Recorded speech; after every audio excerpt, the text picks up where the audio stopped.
Is this the Ron Paul moment? This is Tom Eddlem reporting for Liberty News Network. Representative Ron Paul established himself at the forefront of the Tea Party movement in the first presidential debate in Greenville, South Carolina, May 5th. The debate has more and more establishment figures wondering if this might be the perfect political storm for the Texas congressman and obstetrician. Every issue seemed to be running his way during the debate. Paul was even asked by reporters, Congressman Paul, a lot of folks consider you the founding father of the Tea Party movement. Now, Congresswoman Michelle Bachmann has founded and heads up the Tea Party caucus in the House. Has she eclipsed you? Well, she's not here tonight, so she hasn't quite done that.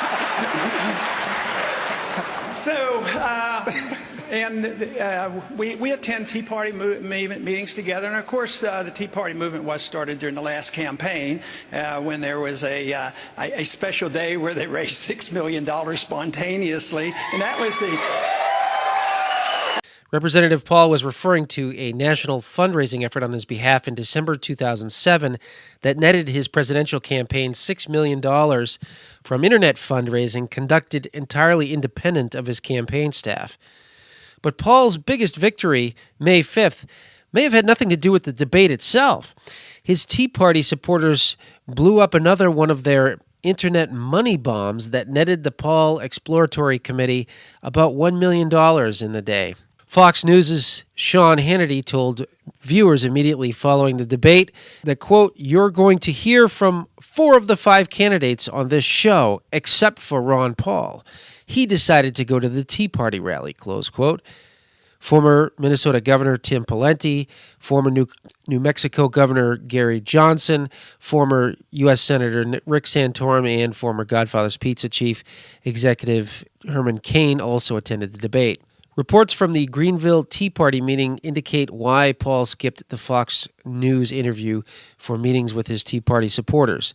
The New American's publisher, John F. McManus, reported an impressive turnout of about 250 state and local activists, including the Tea Party-aligned Governor Nikki Haley at the meeting. McManus told this reporter that the meeting earlier in the day had a lot of good people, a lot of local organizations and statewide organizations and so forth. So that, it's impressive to see.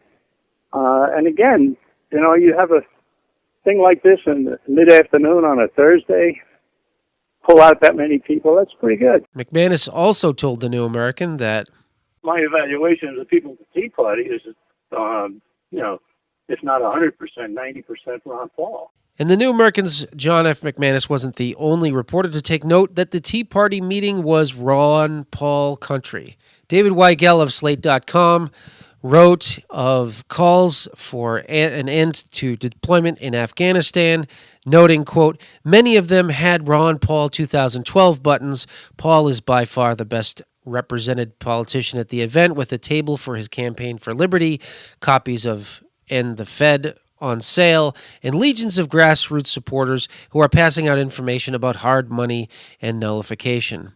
The fundraising success and Tea Party leadership by Paul come at a time where poll numbers from CNN show Paul would run the strongest among GOP potential candidates against Obama in a head-to-head match.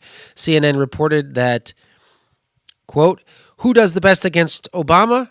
Paul, the congressman from Texas, who also ran as a libertarian candidate for president in 1988 and who was well-liked by many in the Tea Party movement."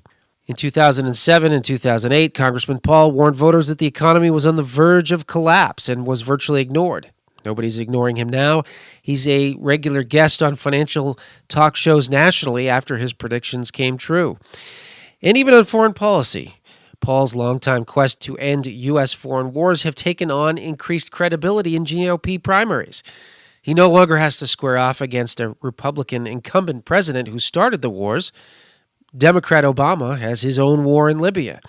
Moreover, the death of Osama bin Laden, the putative reason for U.S. war in Afghanistan, has negated a powerful reason to keep American soldiers in harm's way. Representative Paul told the Greenville, South Carolina gathering that the death of Osama bin Laden and U.S. military deployment in Afghanistan means this. He wasn't caught in Afghanistan. nation building in Afghanistan and telling those people how to live and getting involved in running their country hardly had anything to do with finding the information where he was being held in a country that we give billions of dollars of foreign aid to. At the same time, we're bombing that country. So it's the policy that's at fault. No, not having the troops in Afghanistan wouldn't have hurt. But we went to Afghanistan to get him, and he hasn't been there. Now that he's killed, boy, it is a wonderful time for this country now to reassess it and get the troops out of Afghanistan and end that war that hasn't helped us and hasn't helped anybody in the Middle East. Paul served as a lonely voice back in the 2008 presidential campaign, but he wasn't alone on the stage May 5th. Former New Mexico Governor Gary Johnson also told the audience he opposed the Iraq War from the beginning and supports immediate withdrawal from Afghanistan. He also claimed to be opposed to the Libyan bombing and waterboarding. But Johnson differs with Dr. Paul on the issue of abortion, an issue likely to minimize Johnson's electoral chances in the culturally conservative GOP primaries. Governor Johnson favors legalized abortion and describes himself as pro-choice, while Representative Paul has a perfect pro-life voting record over his 12 congressional terms. This is not to say that Representative Paul is a frontrunner for the GOP nomination at this point. There clearly isn't any frontrunner.